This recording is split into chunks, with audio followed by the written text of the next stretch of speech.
Hello guys, welcome to Piyush PCS.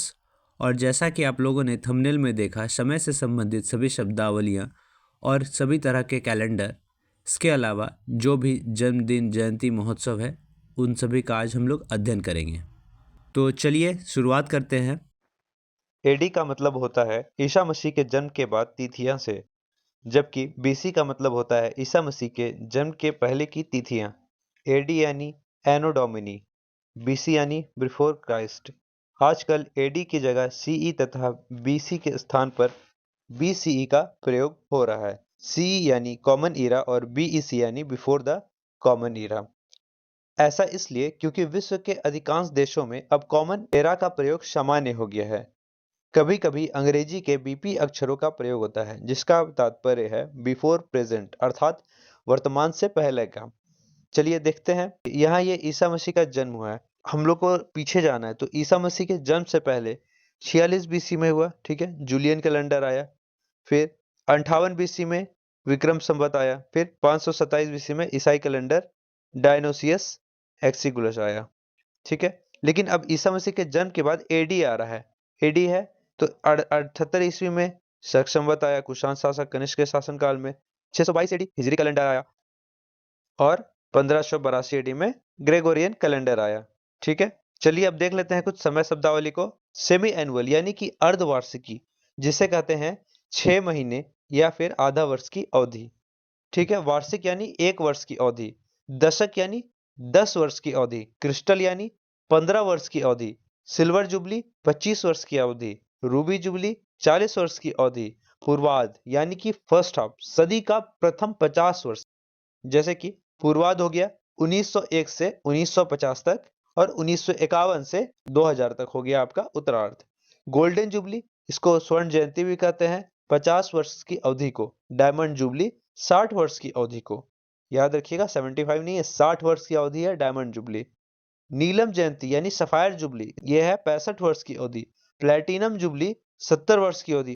Palladium jubilee 75 वर्ष की अवधि, यह है। सदी किसको बोलते हैं या शताब्दी? 100 वर्ष की अवधि को। सहस्त्राब्दी यानी मिलेनियम किसको कहते हैं? 1000 साल की अवधि को। ग्रेट जुबली क्या है? 2000 वर्ष की अवधि है। अब देखिए क्या है जन्मदिन। तो देखिए जन्मदिन क्या है? साधारण जिस दिन मानव जन्म लेता है उस दिन जन्मदिन। जयंती किसको कहते हैं? मृत्यु उपरांत मनाया जाने वाला महापुरुषों का जन्मदिन को क्या कहते हैं? जयंती, जैसे कि गांधी जयंती। जन्मोत्सव क्या है? ईश्वरीय अवतार को बोलते हैं जन्म उत्सव, जैसे कि रामनवमी जन्माष्टमी में कृष्ण जी का हुआ था, ठीक है। पुण्यतिथि, पुण्यतिथि क्या है? वार्षिक तौर पर मनाया जाने वाला दिव्यंगत या मृत्यु का दिन, जो कि नॉर्मल लोग भी मनाता है हर साल। अब देखिए वर्तमान कैलेंडर। वर्तमान कैलेंडर में ग्रेगोरियन कैलेंडर एक अंतरराष्ट्रीय कैलेंडर है। इसे समूचे विश्व के देशों में मान्यता दी गई है। विश्व के अधिकांश हिस्सों में इसी कैलेंडर का प्रयोग होता है। इसके अलावा इटली के डॉक्टर अलायसिस लिलिस द्वारा प्रस्तावित इस कैलेंडर की घोषणा 24 फरवरी 1582 को पोप ग्रेगरी 13 ने की थी। इन्हीं के नाम पर हेसो ग्रेगरी शब्द जुटा। प्राचीन जूलियन कैलेंडर की अशुद्धियां को सुधारने के लिए इसे प्रयोग में लाया गया। ग्रेगोरियन कैलेंडर में 365 दिन। 395 दिन का एक वर्ष होता है, किंतु हर चौथा वर्ष जो होता है वो 366 दिन का होता है, जिसको हम लोग अधिवर्ष या फिर लीप ईयर कहते हैं, जो कि फरवरी में 29 दिन का होता है। ग्रेगोरियन कैलेंडर बनने के 170 साल बाद 1752 ईस्वी में अंग्रेजों ने भारत में इस कैलेंडर को लागू किया। तो ग्रेगोरियन कैलेंडर भारत में कब लागू हुआ? 1752 में। शक संवत की शुरुआत कब हुई?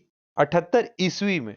शक संवत की शुरुआत 78 ईस्वी यानी एडी में कुषाण शासक कनिष्क द्वारा करवाया गया, जबकि विक्रम संवत 57 ईसा पूर्व यानी कि बीसी उज्जैन शासक राजा विक्रमादित्य ने शकों पर विजय के उपलक्ष्य में चलाया था।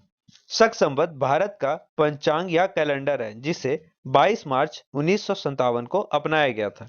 इसका पहला महीना जो होता है वो होता है चैत्र, मुख्य रूप से मार्च और अप्रैल में होता है, 15 मार्च से 15 अप्रैल तक। तथा अंतिम महीना फागुन, फरवरी और मार्च होता है, ठीक है। अब देखिए संवत हम लोग देखते हैं। कली संवत 3102 बीसी। ये जो कली संवत है, इसी से कहा जाता है कि कलयुग की शुरुआत हुई, जब महाभारत का युद्ध खत्म हुआ था और राजा परीक्षित के जन्म के समय ये आरंभ हुआ था। के अर्जुन के जो पोते थे वो जन्म लिए थे तब। देखिए सप्तऋषि संवत ये क्या है, इसे लौकिक संवत भी कहा जाता है। 3076 बीसी, क्योंकि कली संवत के 25 वर्ष बाद ये कश्मीर में प्रचलित में आया था। ये अब है बुद्ध संवत 544 बीसी। श्रीलंका को गणना के अनुसार बुद्ध संवत 544 बीसी में आरंभ हुआ था। महात्मा बुद्ध के निर्वाण की वास्तविक तिथि थी 486 बीसी को, यानी कि उस दिन उनकी मृत्यु हुई थी। अब देखिए महावीर संवत 527 बीसी, महावीर स्वामी द्वारा आरंभ इस संवत का प्रयोग जैन सभा में संबोधित गणनाओं में हुआ था।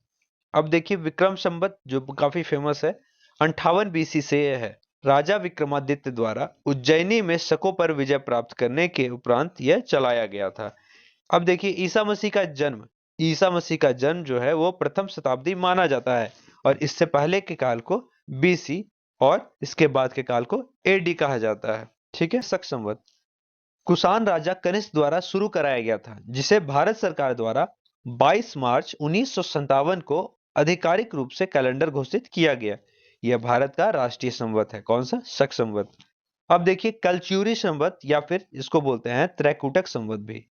आभारी राजा के बाद में चेदी के कलच्युरियों द्वारा प्रयुक्त होने वाला यह कलच्युरी संवत कहलाया। गुप्त संवत देखिए 319 एडी, यानी कि ईसा मसीह के बाद का समय। गुप्त वंशीय शासक चंद्रगुप्त प्रथम द्वारा यह प्रारंभ किया गया था। हर्ष संवत 606 में कन्नौज के शासक हर्षवर्धन द्वारा राज्यारोहण के समय यह प्रारंभ किया गया था। हिजरी संवत 622 एडी, 622 एडी से हिजरी संवत का आरंभ हुआ। यह तिथि हजरत मोहम्मद साहब का मक्का त्याग कर मदीना जाने की स्मृति में मनाया गया। मदीना जाने को ही हिजरत कहा जाता है। अब है कोल्लम संवत 825 एडी, कल्याणी के चालुक्य शासक विक्रमादित्य चतुर्थ द्वारा मालाबार केरल क्षेत्र में प्रारंभ हुआ था।